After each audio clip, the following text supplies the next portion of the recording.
So, good morning, everyone, and welcome to another AI in 15, where we show you one useful thing you can get done with AI in 15 minutes. Um, and we're going to be prepared for what AI is going to bring us next year. I am Matthew Kershaw, 20 years in content marketing and digital media, 6 years in AI, and I help businesses create modern marketing and production engines, help them understand, adopt, and implement AI, and build a roadmap towards quality, speed, and reduce cost. But that is enough of me. You want to hear about today's topic, which is using AI to analyze large, messy data sets. And this actually was partly in response to one of our crew who comes regularly, James Hayhurst. Shout out to James. He was like, oh, he contacted me separately. He's like, I've got all these interviews. I've got like tons and tons of interviews with people, transcripts. How can I use AI to bring them to life? So I thought, well, that's interesting. Let's do a kind of do one around that and do one around customer feedback. But the other thing that I think is really important is that last week they introduced OpenAI introduced GPT 5.2. It's just come out. They kept it quite quiet. They didn't make a lot of fanfare about it. But I just want to pull out this quote, just the sub quote underneath this headline, which is the most advanced frontier model for professional work and long running agents. And the word on the Silicon Valley streets is that this is where model makers are going. People like the Geminis and ChatGPTs of this world is they're moving towards a space where they're creating tools that will help professional people at work do professional work. So that will be taking big chunks of information, chugging out over a long period of time, working for 20, 40, 50 minutes at a stretch to get to really, really kind of important results. So this is part of a trend, is what I'm saying, and we're going to use it. Look at that today. So how good is it really? Um, so I've sort of basically yesterday conducted an experiment where I looked at 5 different data sets, large data sets, a food delivery survey. So I think it was called Ali's delivery. Like, how do people feel about that? Disneyland reviews, women's clothing reviews. I'm pretty sure they're Amazon. You get these big data sets online. They've been anonymized and they've taken out any reference to the specific company. But I'm pretty sure it's Amazon clothing reviews, wine reviews, which is a bit of a curveball because it's not really customer information, it's professional information, professional reviewers, and then book reviews, which again I'm pretty sure is Amazon. And they were really, really large data sets. So the food delivery one was over 10,000 rows, just numbers. So that's a bit tricky. Like, how will it deal with just numbers? Disneyland was 1,000 just text reviews. How, want to contrast and compare. The women's clothing one was, really, really mulgy, kind of lots of different stuff, bit of text, bit of ratings, bit of, metadata around the product category.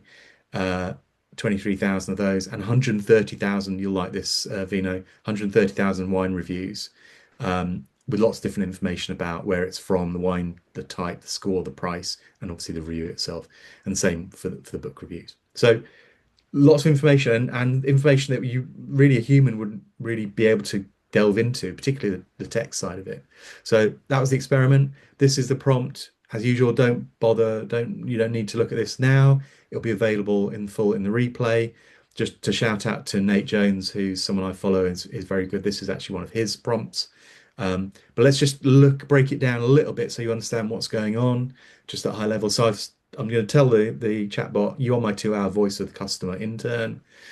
Turn this swamp into clear themes, pull out specific repeated problems, translate it into product input I can use. And you'll notice this all aimed at kind of the product team, but don't worry, we'll come to how that becomes more relevant to all of us later. Phase one, this is really important, I think, when you're doing these kind of big projects, is get it to map out. So map out initially what it's doing. So phase one is just describe the feedback.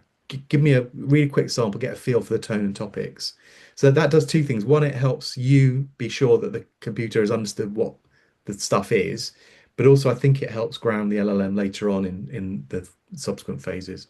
So phase two is like the meat of it, cluster and themes. Group that feedback into 8 to 12 themes. For each theme, describe it, say how common it is, give some quotes. And this is an important one. Call out any themes that surprised you or contradict our likely self-image. This is where you're going to get those contrary viewpoints and not just kind of fall into groupthink. So really good insights from that. And then phase three, this is a bit more of a product thing, but turn those themes into problem statements. What's the problem the user is having or the customer is having, and group them. Find the top five of those, turn it into a statement, show me where it shows up, and particularly are there link it back to uh, you know well, signals of willingness to pay or churn risk if not fixed. In other words, route it back to something that's going to have real financial importance to the business. And then lastly, I think this is important as well, is turn that all into something that our leadership team or my boss can look at and digest quickly. Everyone's in a hurry, so we need to have concise doc which says what users trying to do, what's getting in their way. Here are my kind of top 3 to 5 candidate opportunities, are things we think we could do to solve the problem, and also very importantly what we don't know yet. So any gaps in the feedback or questions we still need to answer. And then some obvious rules, but stay grounded in the actual feedback. Don't give just generic, we will improve the user experience fluff, completely not helpful, and make it skimmable with headings and bullets. So great, that was the prompt, quite sophisticated, and I'll show you a little bit of a technique about how you can make your own later. But you want to know what the results are. We all want to know, and it was quite impressive. I got these 5 documents out of it. I mean, it didn't give me a document. I cut and pasted into a Google Doc in my format. But this is what you would look like if you were handing this over to someone. Um, Quite long, 2,000 words to doc, 14 on average. They varied a bit, but 14 pages ish each. Um, and I'll be honest, I would be very, very happy if an intern gave any of these to me. I'd be pretty happy if even a colleague, a quite experienced colleague gave them to me. They were pretty good. Um, we'll come to some shortcomings in a minute. But I was like, well, I do need to. It's all right, me reading through them and going, oh, these look pretty good. Uh, but I need to give some sort of criteria to this. So basically, I came up with like these 5 things. Like, is it going to drive decisions? Is it going to actually change what we make and fix and prioritize?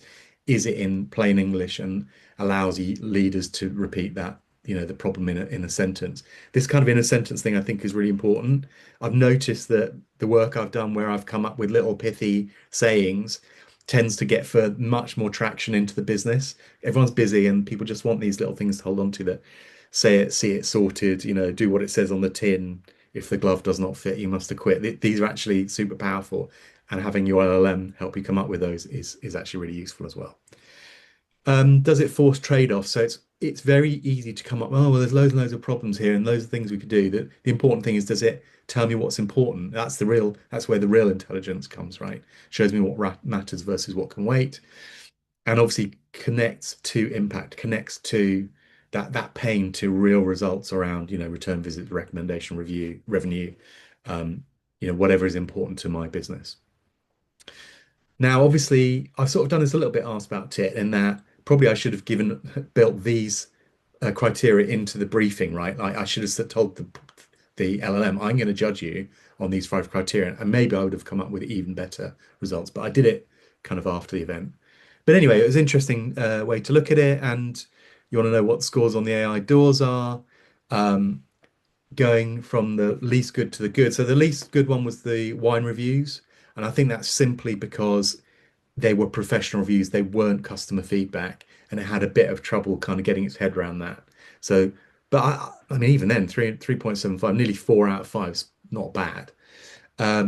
Food delivery, as I said, was just numbers. To be honest, I didn't need an LLM to look at it. I could have just summed all the numbers and looked at the averages and worked out some of that stuff myself.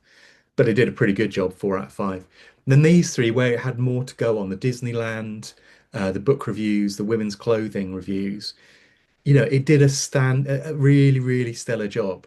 The women's clothing one even could have been a 5 out of 5 potentially. I mean, I was being a little bit harsh on it. In my experience, they did a really, really good job. So I think that's really interesting.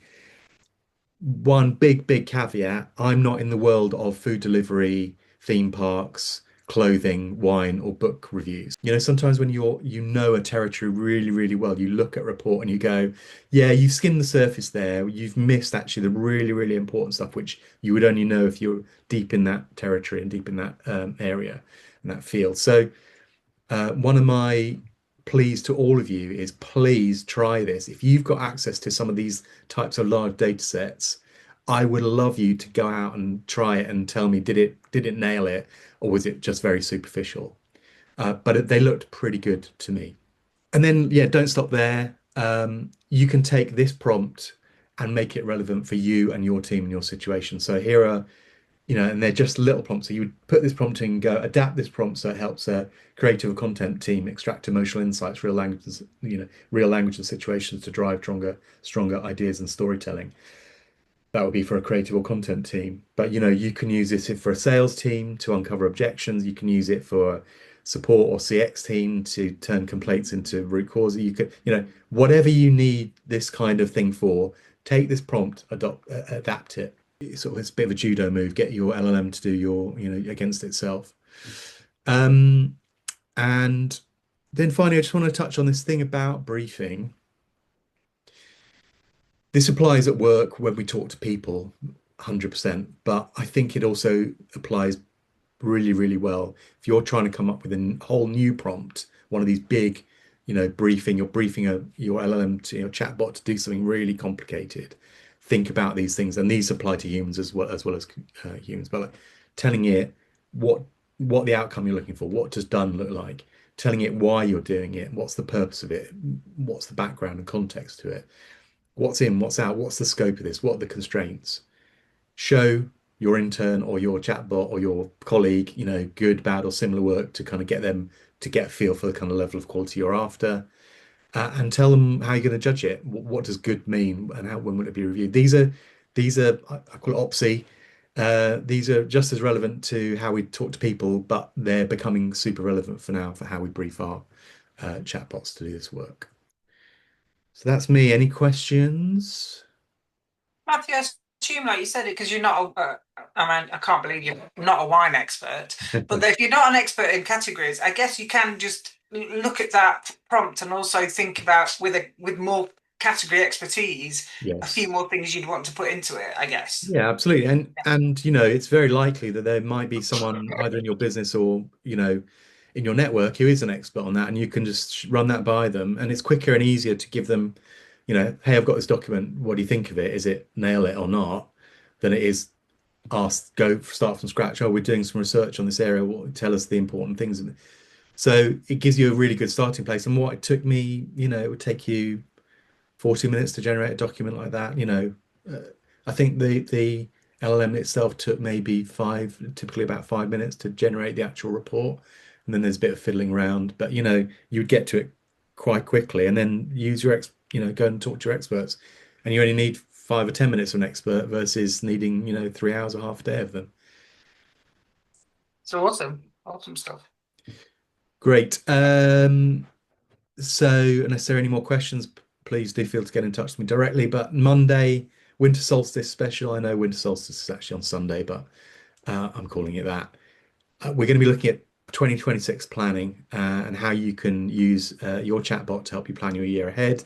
And that will be across, what's your personal plan for the year, what are your financial plans, your business plans. I'm even going to throw in a free one, which will be about how you get to your New Year's resolutions, which are always a bit of a nightmare for me. So we're going to use AI to help us do a bit of planning on Monday.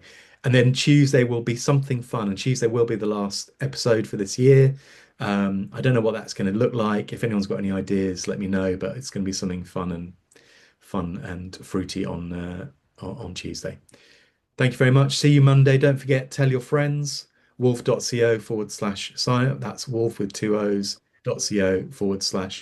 up. I will see you all then. Bye now. Thank you. Good weekend. Bye. Thanks. Bye.